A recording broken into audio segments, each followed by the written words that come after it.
After consideration of EXG amplifiers, now we can talk about some special types of amplifiers like cardiotachometers. Cardiotachometer is a device for determining heart rate, and we can classify cardiotachometers into two classes: the averaging cardiotachometers and beat-to-beat cardiotachometers. In this figure, we talk about a cardiotachometer based on beat-to-beat measurement. As you can see here, we have an example of ECG. If we filter it, a high pass filter it, we can find the high frequency parts of the signal and remove other low frequencies of the main signal. After finding these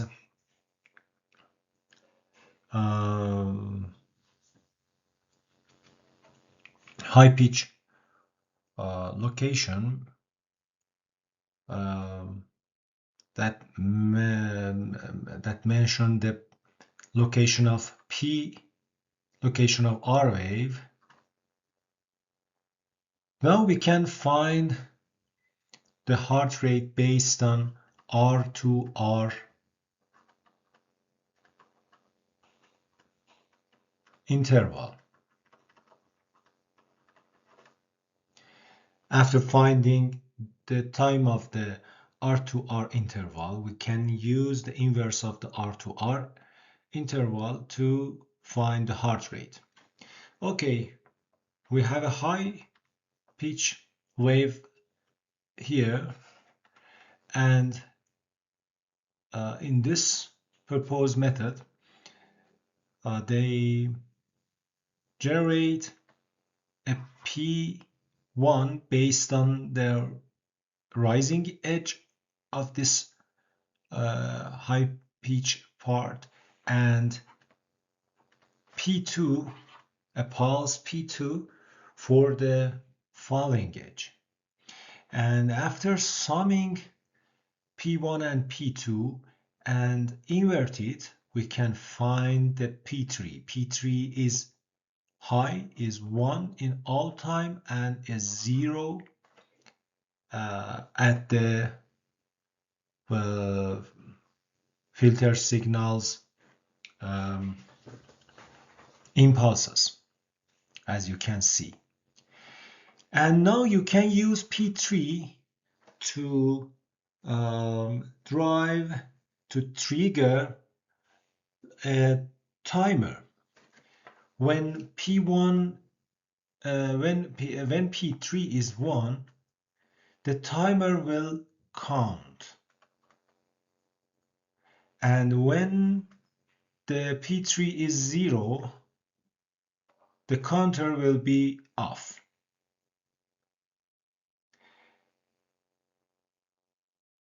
This counter will count, and the counted impulses will use to find the time. This is related to time. Number of these impulses is related to time. We have some error in the book, and this is F frequency, not T. The number of the impulses is related to the time, and after finding the time, we can calculate the inverse of the time to find the heart rate. And now you can plot a signal like this to find the heart rate of the body.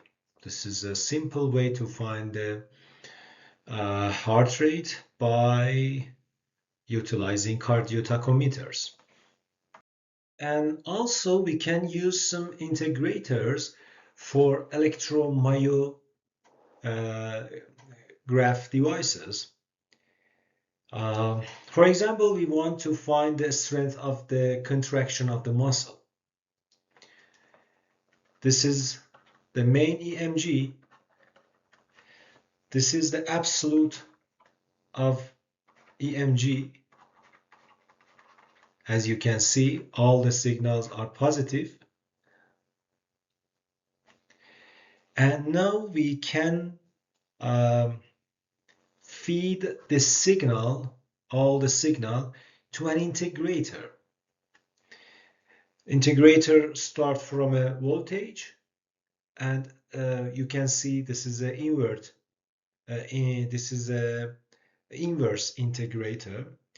The voltage will be decrease, and this negative voltage will be stored on the capacitance. And when the voltage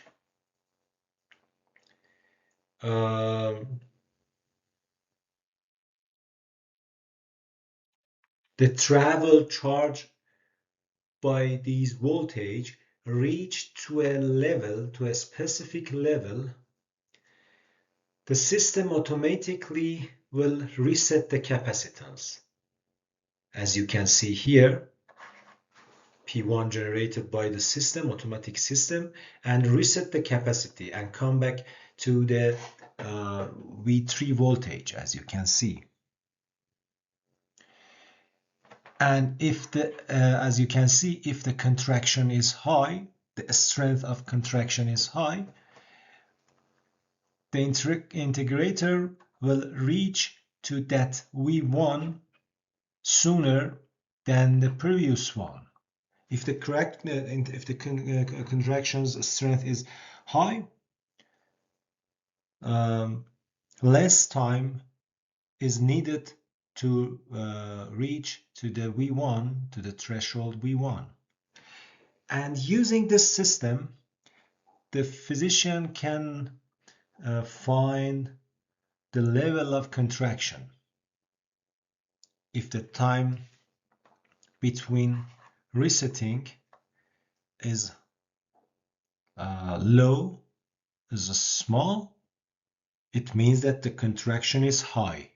And if the time between resetting the capacitance is high, it means that the contraction is not strong.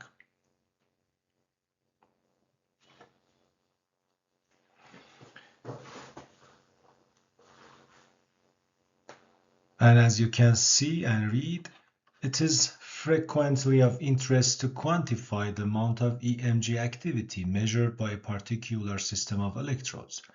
Such quantification often assumes the form of taking the absolute value of the EMG and integrating it. Other special biopotential signal processing is for evoked potential and signal averaging. Evoked potential or EP signals are electric in nature and frequently represent very weak signals with a very poor signal to ratio values. When the stimulus is repeated, the same or very similar responses is repeatedly excited or elicited. This is the basis for biopotential signal processing that can obtain an enhanced response by means of repeated application of the stimulus. As you can see here, we have an evoked potential signal.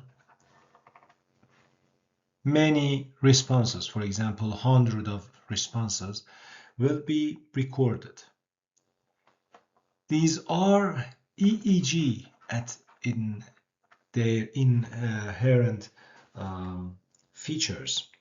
These are EEG signals, but inside this EEG signal, signals, EP signals are hidden.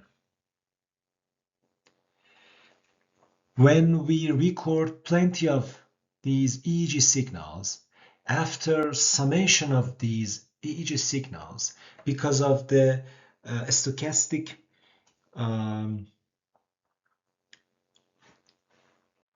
nature or essence of EEG signals, summation of these EEG signals will remove the EEG signals at the summation.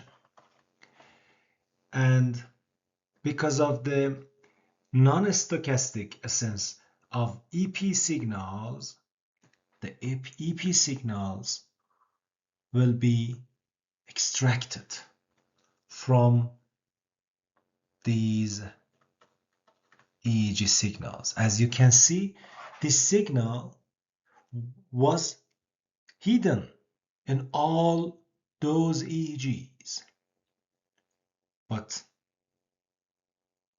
averaging and summation of these signals leads to remove the EEG stochastic signal and leads to preserve the EP signal.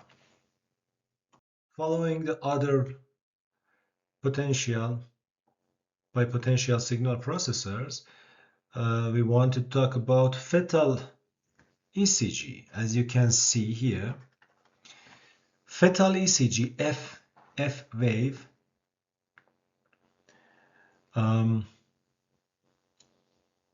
are recorded inside maternal ECGs. And also because of the low amplitude of fetal ECG, distinguishing between fetal and maternal is hard. Therefore, to extract fetal ECG from the fetal and maternal ECG should be done by a specific method, a specific system. I should emphasize that if we place electrode on the abdomen of the mother, the recorded signal is this, because the ECG of mother, the maternal ECG, have high amplitude, and we need to record maternal ECG also from the chest and also from the abdominal electrodes. Abdominal electrodes have also consist of fetal plus maternal, and chest electrodes will record only maternal ECG, because the ECG of fetal is a low amplitude signal. Therefore, when we record ECG from the chest of the mother, we can only record the maternal ECG. And using some adaptive method,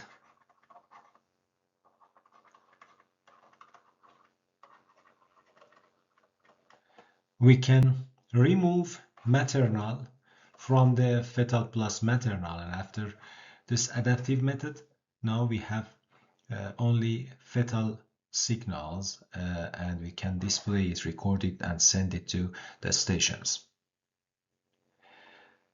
Another important processor is vectorcardiogram. We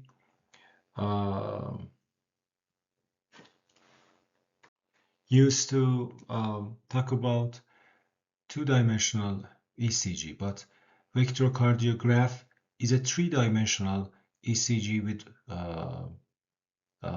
6 electrodes in 2 directions, and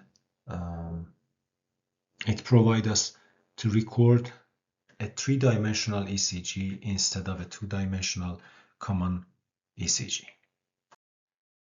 Cardiac monitors is a complex system, are using some parts in the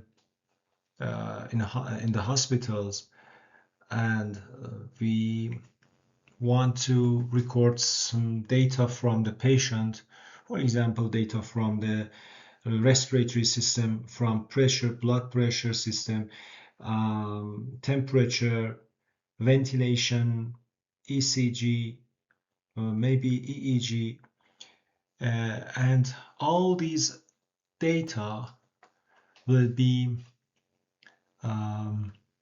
shared using a system bus, and the system will be process it, save it, send it, plot it, display it. You can read this text yourself. And the last page of this lecture is about biotelemetry. Biopotential and other signals are often processed by radiotelemetry, a technique that provides a wireless link between the patient and the majority of signal processing components. For example, using miniature radio transmitter provide the best method of isolating the patient from recording equipments and power lines. Low voltage with negligible risk to the patient, and utilize a standard wireless computer connection protocol such as Wi-Fi, Bluetooth, and Zigbee. As you can see here, various types of biotelemetry can be used. For example, NFC or Bluetooth implanted or on-body patch can be used to record signal from the body and send it to the other stations. We can compare Zigbee, Bluetooth, and Wi-Fi. Zigbee, the range of accessibility of Zigbee is less than the others, and also the bandwidth of Zigbee is limited. Bluetooth are available in a diameter of 10 meters, and the bandwidth is higher than Zigbee but lower than Wi-Fi. And the Wi-Fi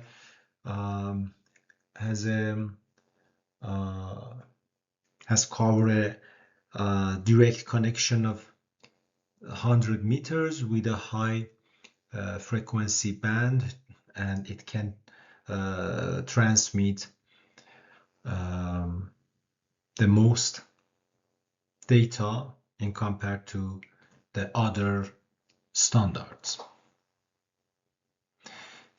Okay, thank you for your attention and good luck.